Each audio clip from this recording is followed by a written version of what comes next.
Oh, hey everyone, welcome back. I say welcome back because I've been chatting with you guys in the comments section for previous videos involving both of these TVs, and I knew this was going to be a popular comparison, but what? You guys are stoked to see the LG C9 battle up against the Samsung Q90. Here we go.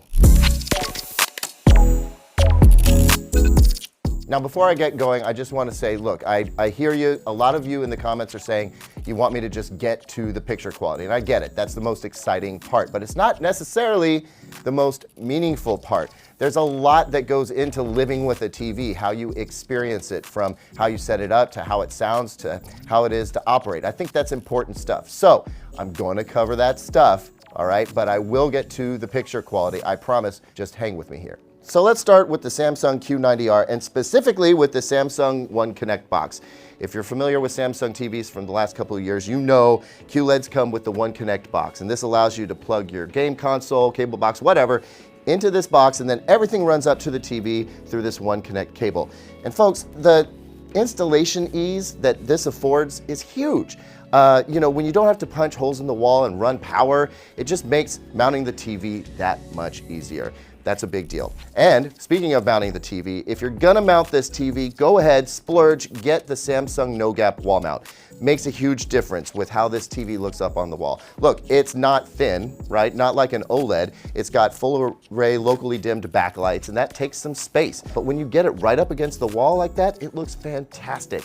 You're never gonna know that it's thicker than an OLED unless you go and hang out and look at the side of the TV, and you got better things to do. Just watch the TV. Now, if you're not gonna wall mount the TV, good news is Samsung got their stand game in order this year. You might remember prior years had these tubular stands that took up a lot of space. This one is much better. Very stable. There's a lot of ballast here. In fact, it's responsible for the lion's share of the weight in the box. It's almost as heavy as the TV, but that helps make it super stable. And look, we've got some really good vertical clearance here. Just enough space to fit a Samsung soundbar. What a coincidence. But I really do like this smaller footprint. I think it makes it a lot more realistic for folks who don't have a huge media stand. Other than that, aesthetically speaking, the bezel is nice and trim. It's a very attractive TV, one of the finest that you're gonna find out there. There's nothing more to say about that other than it just looks like a really, really high-end TV. Now we move on to the LG C9 OLED, which is a little bit more traditional in the way you connect to it. All of the HDMI ports are in the TV. More on the HDMI 2.1 spec in a second. Otherwise, almost no bezel, almost impossibly thin. And then as we come down to the bottom, we see that it has a similar stand to last year, although it's a little bit lower profile. It's still fairly wide. Your speakers aim down the bottom and then get radiated out through this scoop. And it turns out that the sound quality is much better than the Samsung. The LG has much more low-end punch and has a bigger, fuller sound all around. So it's a good thing that it sounds great because putting a soundbar in front of this is not gonna be easy. It is extremely low slung, which looks amazing, but makes it hard to put a soundbar in front of it. You're gonna wanna wall mount this TV and put a soundbar underneath it as opposed to put it in front of it on a stand like this because most soundbars are going to cover up a little bit of the lower part of the screen. So to wrap it up, you get a much smaller footprint with the stand here. You get the advantage of the One Connect box. It has fairly trim bezels. It's not too thick, and it can be flush mounted to the wall. Whereas with the LG, you've got a bigger footprint here. You conventionally connect to it right into the TV, almost no bezel and impossibly thin, although it's still gonna jut out from the wall just a little bit. Next, let's take a second to nerd out on some tech stuff real quick. I think there's some confusion around HDMI 2.1, what it brings, what the advantages will be, when we'll get to use those, and whether it's important if it actually has HDMI 2.1. Let's jump right into it. The LG C9 does have full spec HDMI 2.1 for all of its ports, which means you can take advantage of everything HDMI 2.1 will ultimately offer, which includes things like eARC and variable refresh rate, auto low latency mode, and a whole lot more. We actually have a great article on what HDMI 2.1 brings to the table at digitaltrends.com. Technically speaking, the Samsung does not have HDMI 2.1 licensing, but that's not really their fault. This whole licensing process takes a while, and Samsung wasn't able to complete it, I don't think, before they released their TVs. What's important for you to know is that the Samsung will support all the meaningful stuff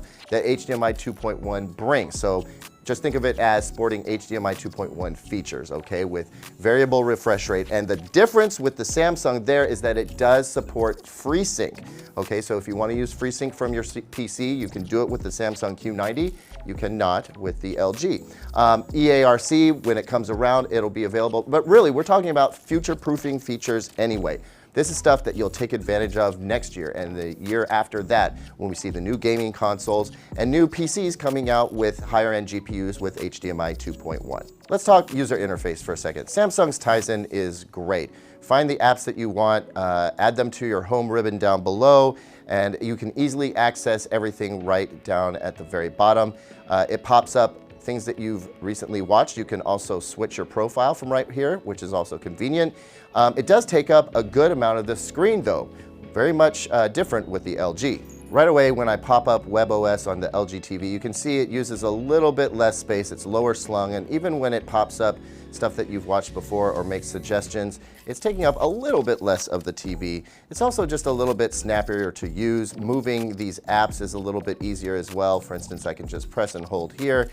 I can move it wherever I want, or I can use Intelligent Edit up here, which is a feature that figures out what apps I use the most and orders them that way. I think that's pretty handy. Let me ask you something really quick. Do you care about voice search and voice control? Do you use that feature? I really want to know. Leave a comment down below because I'm not sure how many people are actually using this stuff. But in case it is important to you, know this. LG uses a combination of its own AI and Google Assistant built into the TV so that when you press this mic button, you're getting some really good search help and voice control results. You can also use Google Assistant and Amazon Alexa to control the TV if you have one of those smart speakers. By contrast, the Samsung's built-in voice control is basically the Bixby system, and I don't mean to be too harsh here, but it's completely worthless to me. It doesn't understand what I'm saying half the time, and it's not very powerful. It doesn't have a very good search engine in my experience. So if that stuff is important to you, built into the TV, the LG is the clear winner there.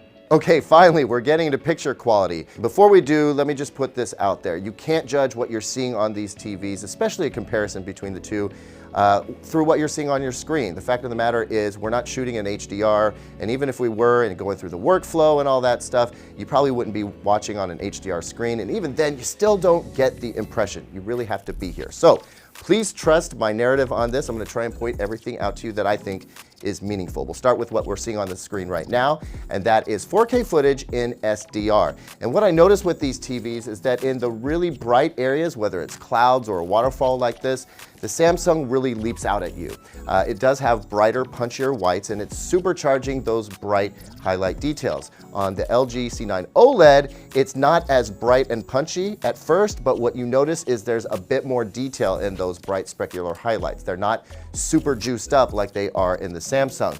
And overall, I'm getting a better balance of detail and better shadow detail in 4K SDR off of the LG right now. That isn't to say that this is not a great TV. It really does dazzle you, and it's going to really pop in the brightest of rooms, but it is super juicing what I see in the super bright whites, and that's just in the SDR tone curve. Whoa, hey, what's going on? He's wearing a hoodie and he has shorter hair. Well, what's going on is that we goofed a little bit, kind of. So if you saw the previous version of this video, and about 22,000 of you did, at this point in the video, we compared the two TVs, and we were looking at a scene of Bosch, and we were comparing just the standard HDR performance of each one. Here's the problem though. In the process of queuing these TVs up so that they're synced and we're showing you the same picture on the same one at the same time, we have to scrub through this timeline to get to just the right spot. It's actually very tricky. And when you do that, the TV hasn't had a chance to spool up to full 4K.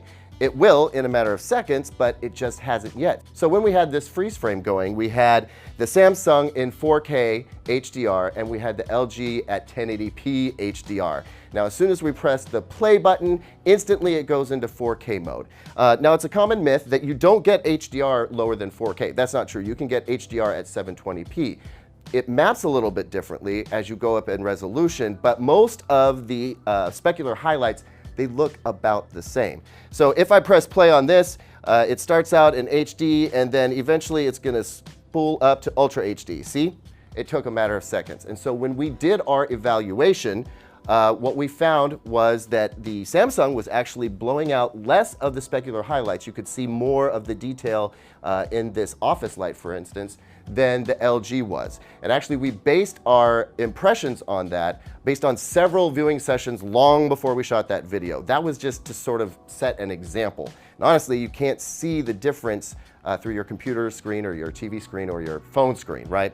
But indeed, when the LG spools up to full 4K, the effect is the same. It blows things out just a little bit more than it does on the Samsung, which is counter to what we saw in SDR and also to what you'll see with Dolby Vision in just a second. Anyway, I just wanted to clarify what happened there, full transparency. I'll be talking to you guys in the comments about what happened there, but it changes nothing about the assessment. It's just that we made a goof on when we paused the TV. The other thing I'm noticing, this paints a very clear picture of what the color temperature difference is like on an LG OLED. It is always tended a little bit towards a green tint. You can calibrate some of that out, but again, I think most of you are going to pull this out of the box, pick the best looking setting that you like, and that's what you're going to get. Now, when you watch the TV, you don't notice that it has a green hue. You only get that if you make a comparison. Here we have a much more natural look at the room. It has a more typical white with a less green tinge to the paint. So different, but both very good. And I'm very curious about why we're seeing some blown out highlights there. One of the advantages of the C9 is that it will hold peak brightness for a little bit longer than prior OLEDs had. So there's a possibility that if we left this image static long enough, it would calm down, but that doesn't apply to real world viewing. So now let's take a look at what the difference between HDR and Dolby Vision looks like on these TVs when running the same content. Okay, now I have a segment from Our Planet off of Netflix in HDR on the Samsung and in Dolby Vision on the LG. And I'm actually not noticing as distinct a difference as I was expecting. This appears a little bit more intense to me off axis, but when I'm right in front of the TVs, the HDR highlights are very, very similar. A little bit more sparkle out of the snow here on the LG than on the Samsung, but only moderately so. And I'm still seeing all of the detailed sparkle in the snow that's coming down on both televisions. In the color of the snow, a little bit of a green tinge here as opposed to over on the Samsung, but again, not as distinct a difference between the two as I was expecting in terms of how they handle HDR specular highlights. Both of them like to drive them a little bit and give you a lot of pop and wow. It just depends on whether you're watching an SDR or HDR or Dolby Vision, I suppose, the intensity of those HDR highlights. Both TVs though, handling them really, really well. One other aspect I want to cover here is motion. I think that the Samsung is looking a little bit more fluid and more clean than the LG C9 OLED in this particular test. That is without any motion smoothing turned on. If you engage some of the motion smoothing in the LG, you can eliminate a lot of that stutter, that kind of bright stutter that you get during panning scenes without necessarily bringing in soap opera effect. I just don't like that stuff. If I'm comparing them apples to apples with the motion smoothing turned off, the Samsung's performing a little bit better than the LG here. Finally, it wouldn't be an OLED versus QLED comparison if I didn't dig into the differences between the OLED panel and an LED LCD panel. You guys have heard me complain nonstop about halos around bright objects on a black background, about backlight bleed. I gotta say, the Q90 is doing a better job of controlling those problems than I've ever seen in the past, even as recently as 2 years ago with some of their premium QLED televisions. There's very little halo going on here at all. In fact, we've overexposed the camera a little bit just to show you that it is there a little bit, but it is definitely not distracting. And if you're watching with even a little bit of ambient light in the room, you're just not gonna notice it.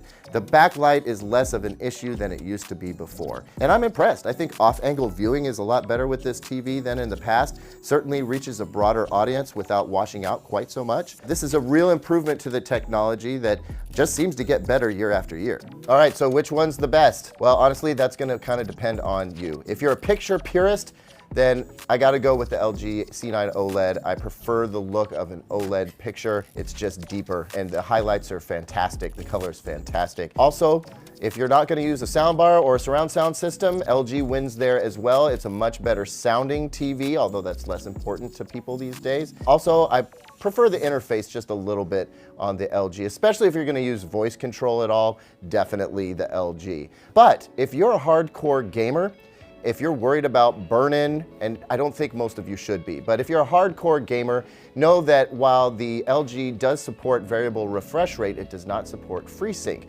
That's something that you're only going to get in the Samsung. So if you fancy the idea of getting yourself a hot rod gaming computer in the near future that supports variable refresh rate through HDMI 2.1, Samsung would be the way to go there. And again, burn-in, I don't think it's a huge problem for everybody, but it does happen. So if you watch a lot of the same station for a long time, if you play a lot of the same game with the same graphics static on the screen, then you might feel a little bit more comfortable going with the Samsung. I will say this, the picture quality has never been closer than it is now. I mean, the Samsung is doing a jam-up job. It does have slightly brighter highlights. It's a little overdriven there, so you might lose a little bit of detail in the brightest of the highlights, but hey, black levels have never looked better on an LED TV than they do right now with this Samsung Q90, and shadow detail has improved a lot, off-axis viewing has improved a lot. It's an astounding TV, and that One Connect box, that might be the thing that seals the deal for a lot of people because it's just so easy